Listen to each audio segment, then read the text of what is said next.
Disney are yet to make back the money they invested in the Star Wars IP. So let's talk about it. Let's talk about Star Wars and how Disney mismanaged and derailed a galaxy far, far away. My name is Will, I'm the host of the Bald Book Geek. Like, sub, do the usual, and all of my links that you need are down below. If you are interested in exclusive and early access to content, please consider becoming a Patreon member or joining my channel as a member. So let's start this episode.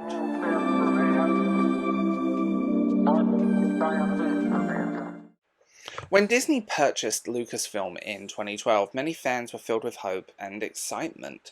Star Wars, one of the most beloved franchises in film history, and iconic in its own right, was coming back with the promise of new stories and new characters, and so many other things. But as years went by, it became extremely evident that Disney's approach to the galaxy far, far away was riddled with missteps and poor decisions, and it left fans feeling disillusioned. And a huge divide, lest we forget the Star Wars fandom war that's going on right now, all over the Acolyte, but let's not go retread that ground. The rush to capitalise on the brand was very, very evident. Disney's acquisition of Lucasfilm came with a huge price tag, and they're yet to see that money return. Naturally, the corporation wanted a quick return on that investment, and that urgency is when things, in my opinion, started to go wrong. Within just 3 years, the first film in the sequel trilogy, The Force Awakens, I always get that wrong, in 2015, hit the theatres, and it was a commercial success. And actually, I did enjoy it. Despite not liking Rey, I did enjoy the film. I think the first half was far stronger than the second, and it gave me a little bit of hope. It relied heavily on nostalgia, and it did rehash a lot of the story beats of A New Hope itself, and many saw this as a safe play by Disney, unwilling to take risks with a story in favour of a formula that was guaranteed to pull in fans.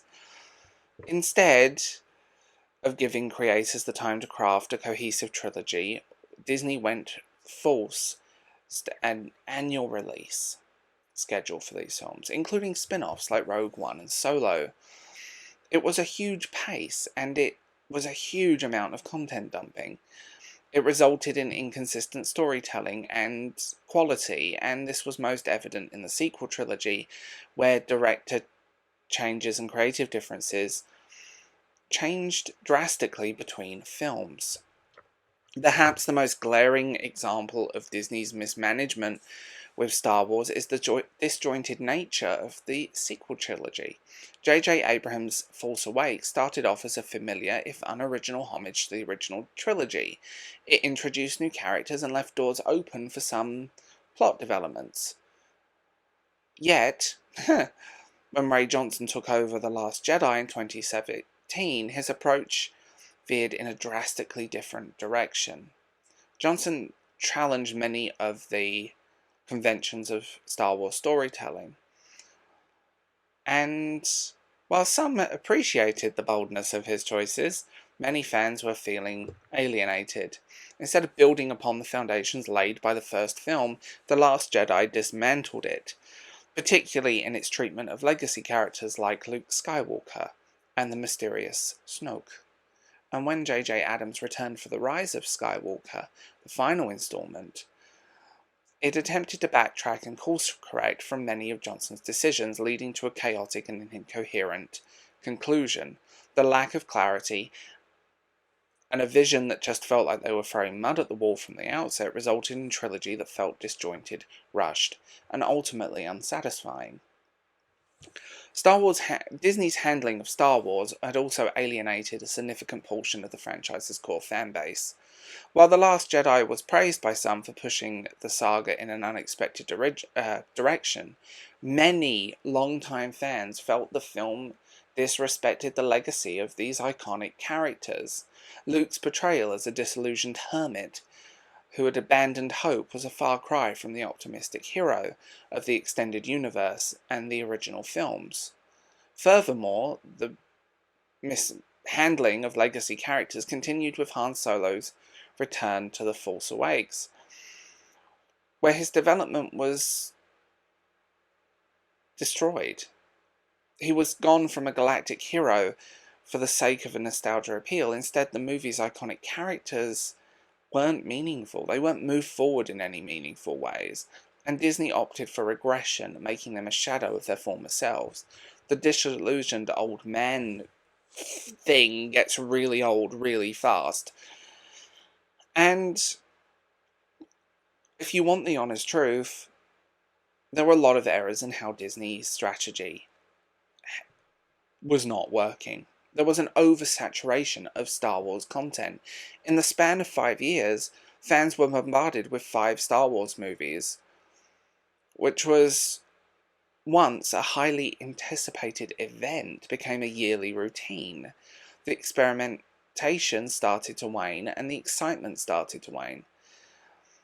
This culminated in the failure of Solo, a Star Wars story, which, despite, in my opinion, being an okay movie, suffered from the fractured franchise and franchise fatigue. Fractured franchise is where things are disjointed and messy, and franchise fatigue is where we are just bombarded and we get bored. The film's underperformance at the box office caused Disney to rethink its strategy and slowing down the production of future films. The rushed production schedule and the instant cram of content led to inconsistencies in the films and the spin-offs. While the Disney Plus series Mandalorian has been a bright spot for the first 2 seasons, it stands on its own rather than a rule, which is kind of sad, really. Perhaps one of the greatest failures of Disney's Star Wars was its inability to create a new generation of heroes that can stand along Luke, Leia, and Han. Characters like Rey, Finn, and Poe were introduced with potential, but at the end of the trilogy they remained underdeveloped and underutilized. Finn, in particular, was set up to be a unique character, an ex-stormtrooper with a compelling backstory, and hinted at maybe being force sensitive, but was relegated to comic relief as the trilogy progressed.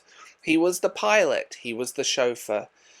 Rey's character arc suffered from inconsistent writing, while her journey, which should have been a journey of self-discovery and empowerment, and her ultimate reveal as a Palpatine in The Rise of Skywalker, undermined her character's independence identity, trying to back her into a Skywalker saga in a way that felt forced.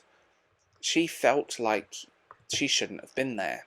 The films all suffered from this. Throw mud at a wall and see what sticks, and inconsistencies were evident.